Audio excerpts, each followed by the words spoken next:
Hey everyone, and welcome to the channel where we love to talk about movies. Welcome especially if you're new. If you enjoy talking about movies and staying up to speed on what's in theaters and what's worth checking out, be sure to hit that subscribe button so you never miss a review.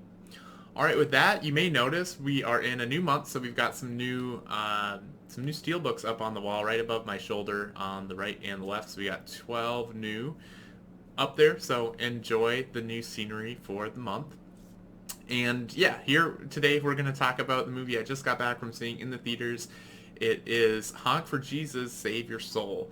And yeah, we're going to dive right on in and talk about it. So, in this movie, in the aftermath of a huge scandal, Trinity Childs, the first lady of a prominent Southern Baptist megachurch, attempts to help her pastor husband, Lee Curtis Childs, rebuild their congregation.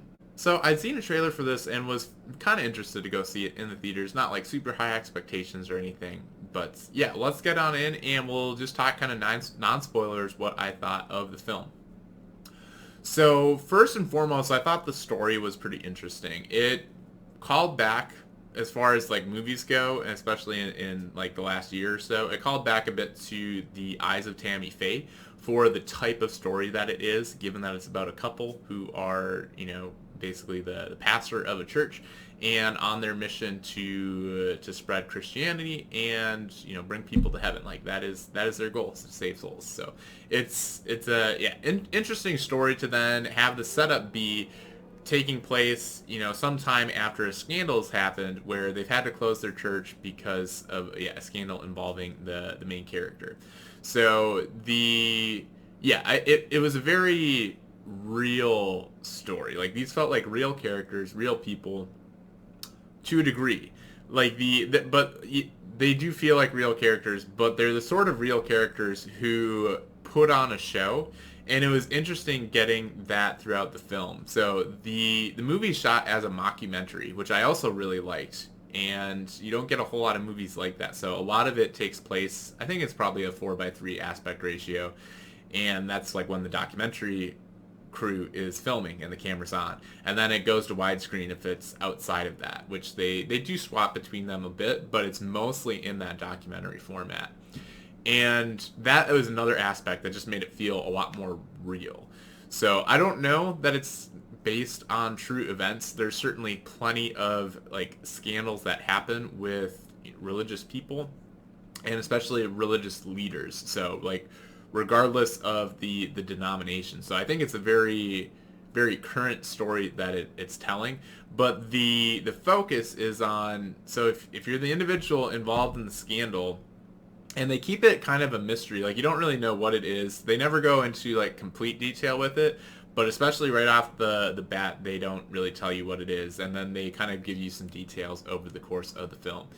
But it's very much a character study for how does somebody in that situation who had a huge congregation, who's involved in a scandal, and you don't know whether or not he's guilty necessarily, but like either way, if he is guilty, that makes it interesting for that reason, and if he's not, it's still interesting from a character point of view for how do you move forward with that. Like if you still want to be a pastor and connect with people, how, like what's your path forward, and kind of what challenges does that provide. So I thought that was pretty interesting. But then like the flip side of that coin also, since he's married, is how does his wife deal with that situation, and like dealing with, should she leave him, and like for because of the scandal, because that's certainly most hurtful to her, but and seeing how she deals with the situation. So I thought it was a good character study, and I thought the actors did a great job. And going back to like them feeling real characters, they feel like real characters, but they're like real characters who put on a facade, sort of. It's not like completely so like, but they act in a way when they're in public very different than what they would do at home. And I wanted to get more of them at home than we did in the film. But yeah, it's interesting seeing them, like knowing when the cameras are rolling for the documentary, how their attitude and their actions kind of shift a little bit.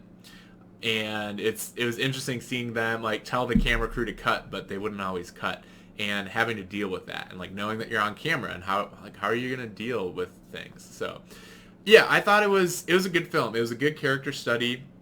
Yeah, we'll keep this spoiler free. I think it's interesting how the story plays out, and just to look at these characters and see, what they go through. So and it's fairly, while it deals with some like fairly serious subject matter, it's also fairly comedic throughout. So I thought it struck that balance pretty well. So yeah, overall, I thought this was a solid movie. I give it a B. It's definitely on the upper side of B, mainly because I can't really think of too many things to hit the movie for, as far as what like shortcomings. But yeah, I enjoyed this one. I was glad to have gone seen it in the theater. It's not the one that I would say is like it's not a great movie, not one that I would go out of my way to recommend. But if you're looking for something to see this weekend, I think it's worth checking out. So. If you've had a chance to see the film, though, be sure to drop your thoughts in the comments below. I'd love to hear them. And with that, if you enjoyed this review, be sure to smash that like and subscribe button. And thanks for watching, and we'll catch you in the next review.